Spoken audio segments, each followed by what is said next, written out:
Olá, gente, tudo bem com vocês? Meu nome é Andréia, para quem não conhece, sou professora de língua portuguesa e hoje nós estamos aqui para apresentarmos a correção das aulas 1 e 2, que são referentes ao nosso primeiro dia de aula online, tudo bem? Então vamos começar falando sobre esse gênero abordado, que se trata de uma carta. Como nós sabemos que se trata do gênero carta? Pelas suas características, tem local, data, o vocativo, a mensagem, saudações finais e a assinatura. São algo que é imprescindível ter neste gênero.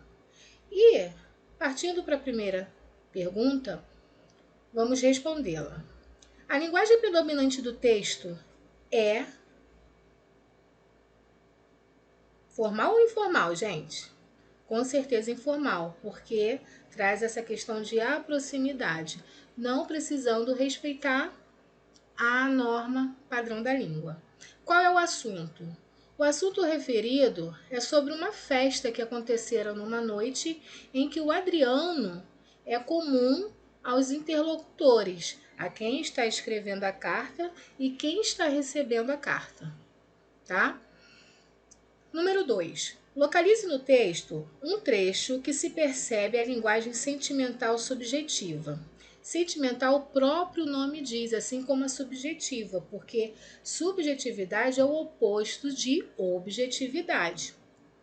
Então, esse sentimentalismo, próprio nome no radical, a gente observa que vai falar do quê? Sentimento. Há algo parcial a ela, há uma visão de mundo particular da pessoa. Talvez ela enxergue, né, algo em que outras pessoas, talvez olhando para o mesmo ponto, não enxergue. É só para vocês entenderem de uma maneira bem simples essa questão de linguagem sentimental e subjetiva ao mesmo tempo, porque é totalmente o oposto de objetiva, tá? Então, como é que a gente vai perceber que essa linguagem, eu tenho que abordar um trecho aqui onde tem essa linguagem subjetiva. Onde é que tem sentimento? Logo no início, ó, estive pensando muito em você e resolvi lhe mandar uma carta. Olha só, como você não estava presente, ele aproveitou o momento. Então, tá trazendo, né, essa questão do sentimento para com a pessoa que ela está escrevendo, tá bom? 3. A carta pessoal geralmente é escrita em primeira pessoa. Localize um exemplo disso no texto. Então, qualquer trecho que você, tá, coloque um verbo em primeira pessoa, ali também há a presença automática da linguagem sentimental, que tem como função de linguagem a emotiva, tá? Porque é justamente escrita em primeira pessoa. O eu lírico predomina ali. 4. Localize um trecho da carta em que o remetente dialoga diretamente com o destinatário. Você observa que numa carta toda ela será o quê? Um diálogo, mas temos palavras que estão explícitas. Então, onde nós podemos observar isso explícito? Principalmente lá no finalzinho, tá? Quando fala o te, ó, ou o pronome tu, que é a segunda pessoa, traz essa proximidade. Tá vendo? Então, onde tiver aqui, tá, a palavra você, o pronome você ou tu, isso aí pode ser, tá, tido como resposta, desde que tenham esses pronomes em segunda pessoa, tá bom? Que traz essa proximidade, tá bom? Espero sua resposta ansiosa também lá no finalzinho, tá bom? É só vocês observarem. A gente está aqui para poder fundamentar essa correção que vocês têm agora acesso ao gabarito escrito e a aula explicando todo esse processo, tá bom? Qualquer dúvida após também pode entrar em contato conosco. Então, vamos dar continuidade? Número 4 é a última questão. Agora de interpretação, vamos partir para a gramática. Transcreva todas as palavras que contenham encontros vocálicos e classifique-os. Aqui a gente vai fazer um intensivão de encontro vocálico, porque a gente sabe que encontros vocálicos são encontros de duas vogais que podem permanecer numa única sílaba ou sílabas distintas e que as classificações para esse encontro vocálico pode ser hiato, ditongo crescente, ditongo decrescente, tritongo. Tá bom? Então, a gente tem que ter cuidado, principalmente, vocês vão aí ver algumas palavras que possa ser que elas estejam escritas com consoantes, mas vocês observem, nós estamos trabalhando a fonética. Fonética, a gente aborda o quê? O que a gente está analisando e estudando? A pronúncia, o som das palavras. Por isso, fiquem atentos, que quando se há apenas vogais, fica muito mais fácil identificá-las. O problema é quando tem a consoante com o som vocálico, tá bom? Por exemplo, aqui, ó, vocês vão ter o acesso aí ao gabarito, mas eu vou dar o exemplo aqui na segunda linha aqui da carta, logo na mensagem, após o vocativo. Estive pensando muito em. Tá vendo esse em? Em, o M tem som de I. Se eu escrevesse essa palavrinha, que é a preposição em, seria o E com tio, porque ele sai nasalizado, e um I ou um Y, que ele representa a semivogal. Então, aí já tem um encontro vocálico, tá? Se começa por vogal, ele vai decrescer, porque começou, decresceu. Então, é ditongo decrescente, permanece numa mesma sílaba, tá? Agora, se fosse, por exemplo, ó, igual. Se, por exemplo, tivesse a palavra igual aí. Igual tem o ao, ó, encontro aí de 3 vogais, que uma apenas é vogal e as duas, né, que se encontram na ponta, né, no meio do A, são semivogais. Então, o que a gente percebe aí? Semivogal, vogal, semivogal. Na mesma sílaba, porque uma sílaba só comporta apenas uma vogal. Se tivermos duas vogais, é porque uma é vogal e a outra é semivogal, porque não pode haver duas vogais em uma única sílaba. Por exemplo, a palavra Saara. Sa-a-ra. Tem que ficar distinta, porque numa mesma sílaba ela não comporta, aí houve hiato. Então, eu vou falar aqui algumas palavras que houve encontro vocálico, tá? Por exemplo,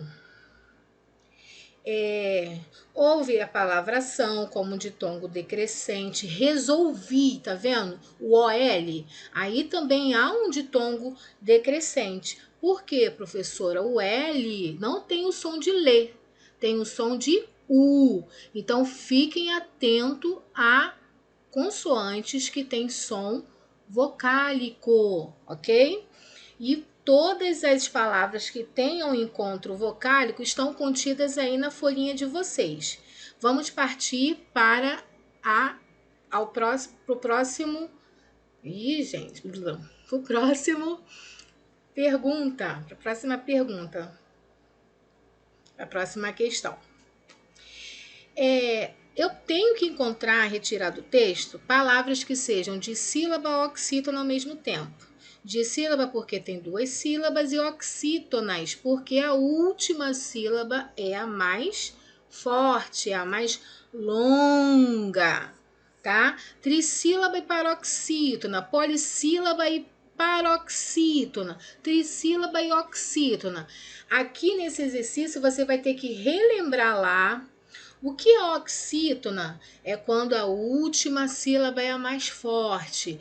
Paroxítona, olha, sempre falo para os meus alunos, sempre de trás para frente, de trás para frente. Por quê? Porque às vezes, vamos dar uma suposição aqui de um exemplo, a palavra dedo. Dedo é dissílaba. Então, ela não pode ser proparoxítona, porque a sílaba mais forte é o D, entendeu? Então, eu tenho que contar de trás para frente. O do, se fosse forte, seria O, mas como é o D, vai parar no pá, que é paroxítona. Então, vamos dar alguns exemplos aqui, ó, de sílaba oxítona. Logo na primeira linha aqui da cartinha, após o vocativo, o você é uma palavra de sílaba e a última sílaba é a mais forte, tá? Trissílaba paroxítona, tem que ter 3, ó. Estive pensando, opa, parou no pá, paroxítona, pensando é trissílaba paroxítona. Estive, opa, paroxítona, entendeu? Então tem que ter essas duas observações, tem que ser, tá, classificada como trissílaba e paroxítona ao mesmo tempo. Polissílaba e paroxítona, vamos achar aqui. Vamos ver, ocorrido. Opa, achei uma aqui. Adriano, outra palavra polissílaba sendo paroxítona, entendeu? Então, eu tenho que identificar a tonicidade e classificá-la quanto ao número de sílabas. Trissílaba oxítona. Vamos achar aqui trissílaba ressaltar. A última sílaba é a mais forte. Poxa, professora, eu tenho dificuldade em achar a sílaba tônica. O que você vai fazer? Chama que vem. Ressaltar. Qual é a sílaba forte? O tá. Tá? Mas cuidado para não chamar a palavra errado. Porque vai dar ruim, hein? Entenderam, gente? Precisar também seria. Agora, surpresa. Se tivesse aqui a pergunta, qual seria a classificação de surpresa? E a tonacidade dessa palavra, qual seria a classificação? Surpresa, paroxítona, e seria também trissílaba. Tudo bem, gente? Então, vamos dar prosseguimento. Aula 1, dê o número de letras e fonemas. Como seria isso? Letras, mais fácil, tudo que está escrito. Agora, fonema tem a ver com pronúncia, com som. É como eu escuto.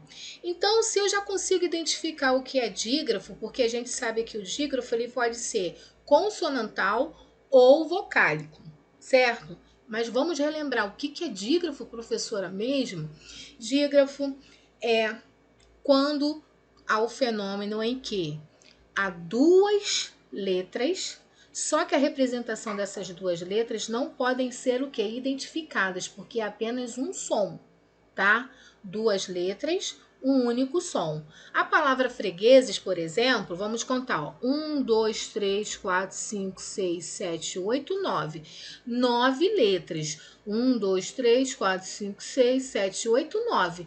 9 letras. Então, eu vou colocar aqui 9 letras. Agora, quantos sons eu escuto? Poxa, esse U aqui eu não escuto. Eu logo já sei, já matei a charada, que onde tiver dígrafo, eu vou tirar uma letrinha, porque eu só escuto um som. Então, 9 menos 1 vai dar quantos fonemas? 8. Porque eu escuto o Fê, o Re, o E, o G, não escuto o E, o Z, o E e o C. Tá? Que é como eu pronuncio. Esquece grafia, a gente está trabalhando apenas a fonética, a pronúncia da palavra. Na palavra táxi, já acontece o oposto. O que vai acontecer? O X, que é o som do X, ele não tem esse som. Ele tem o som de QC. Táxi, tá vendo? Então tem 4 letras e esse X aqui, que era apenas um som, se transformou em 2, que é o K e o S, que a gente fala QC. Então aqui são 4 letras e 5 fonemas. Onde tiver dígrafo consonantal e dígrafo vocálico, fica mais fácil. Aqui, por exemplo, tem um dígrafo, ó, crescer. Tem gente que quer ter essa mania de querer falar o S, separar o S do C. Não, não precisa. Eu não cresço, eu cresço. Crescer, não, crescer, tá bom? Então aqui, ó, temos 3, 6, 7 letras e quantos fonemas? 1, 2, 3, 4, 5, 6. Entendeu? Porque eu sempre tiro uma letrinha daquele dígrafo que foi encontrado naquela palavra. Aqui nós já temos um dígrafo, ó, vocálico. Então são 1, 2, 3, 4, 5, 6, 7, 8, 9. 9 letras. Quantos fonemas? Opa, esse N aqui é como se fosse o tiozinho aqui, ó, um tio. Porque esse som sai nasalizado. Então é 1, 2, 3, 4, 5, 6, 7, 8. Entendeu, galera? Então, vocês vão dando o procedimento porque as respostas se encontram aí com vocês. Aqui é apenas uma explicação de como nós encontramos as respostas adequadas, ok? Classifique os fenômenos existentes nos vocábulos abaixo, entre dígrafos e encontros vocálicos. Aí, poxa, vou ter que resumir tudo aquilo que eu aprendi na aula 1, fonética. Eu sei que o que é ditongo, eu sei o que é hiato, eu sei o que é encontro vocálico, consonantal, não precisa, né? Mas, eu tenho que identificar e colocar um nomezinho, a classificação do que eu encontrei. A palavra mal, tá vendo? Esse L tem som de U. Então, seria o quê? Um encontro vocálico. Como é classificado esse encontro vocálico? Ditongo decrescente, porque começou com vogal, decresceu. Quero. O que que tem aqui? Um dígrafo consonantal. Nascimento. Aqui tem 2 dígrafos, tá? Isso aqui não é um encontro consonantal. Aqui no EM, tá vendo? É um dígrafo vocálico. Mas aqui no SC, que é nascimento e não nascimento, SC, dígrafo consonantal, tá? 2 dígrafos, sendo um consonantal e o outro vocálico. Aquário. O que tem aqui no aquário? O Q é um dígrafo? Não, porque aqui eu já escuto o U. Então, aqui é um encontro vocálico e outro encontro vocálico. Os dois são crescentes, porque eu começo com semivogal e termino com vogal. Começo com semivogal, termino com vogal. Tá vendo a minha setinha aqui? Igual. Igual. Como é que eu separo? Igual. Então, aqui, ó, 3 vogais que são divididas em semivogais e vogal na mesma sílaba, tritongo. Pis, encontro consonantal, tá vendo? Cologia. Opa, separou. Se ficam vogais separadas e distintas, uma em cada sílaba, há o quê? Hiato. Guerra. 2 dígrafos consonantais, o GU e o RR. Juiz, hiato. Água, o A cresceu, então vai ser ditongo crescente. 2, ditongo decrescente. Eu não separo do is. É como eu pronuncio. 2, ok? Também. Ó, o tan, esse M aqui, é um dígrafo vocálico, tá? Porque é como se esse M aqui fosse um tiozinho. Tan, tá vendo? Agora o bem, ó, esse M aqui acaba se tornando o I.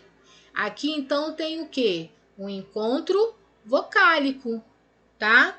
Encontro vocálico decrescente, que começa com vogal, termina com semivogal. Joia, é assim que se separa joia, tá? Jói, ditongo decrescente e o A, que fica isolado, hiato. Tudo bem, gente? Vamos dar continuidade, então. Aqui no próximo exercício, separe as sílabas e classifique quanto ao número de sílabas. Então, vamos separar como pronunciamos. Se pronunciamos corretamente, não tem por que dar errado. Então, algumas coisas a gente fica equivocado, mas quando a gente começa a se atentar, não vai mais pecar, tá bom? Patrocínio. Então, olha aqui, ó o macete. Toda vez quando tiver uma sílaba aqui tônica, a posterior não pode se separar, tá bom? Há alguns gramáticos que falam que isso aqui, porventura, poderia ser separado por conta de proparoxítono acidental. Mas isso é só alguns gramáticos. Mas quando pronunciamos, falamos dessa forma. Pausadamente, lógico. Patrocínio. Cheia. Pneu, tudo junto, porque uma consoante apenas não forma sílaba. A base da sílaba sempre será uma vogal, tá? Então, eu esqueci até aqui de falar, ó, tem que classificar quanto ao número de sílabas. Então, ó, patrocínio, 4 sílabas, polissílaba. Cheia, dissílaba. Pneu, monossílaba. Melancia, polissílaba. Substância, trissílaba. A, 2, polissílaba. Impacto, trissílaba. Subestimar, polissílaba. Intelectual, polissílaba. Então, cuidado aqui com esse sub, tá? Porque a gente vê assim, sublinhe, o sub, aí sim nessa palavra fica sublinhe. Mas quando ela vem após, tá? Após essa letra B vier uma vogal, aí não é o mesmo processo. Tem que ser subestimar, ok? Pegadinha. Quando há em concursos. Vamos dar continuidade então. Decomponha os morfemas classificando-os. A gente agora vai estar trabalhando a questão dos morfemas. A gente sabe que existem radicais, vogal temática, desinência de gênero. O radical é o mais importante, é a raiz da palavra.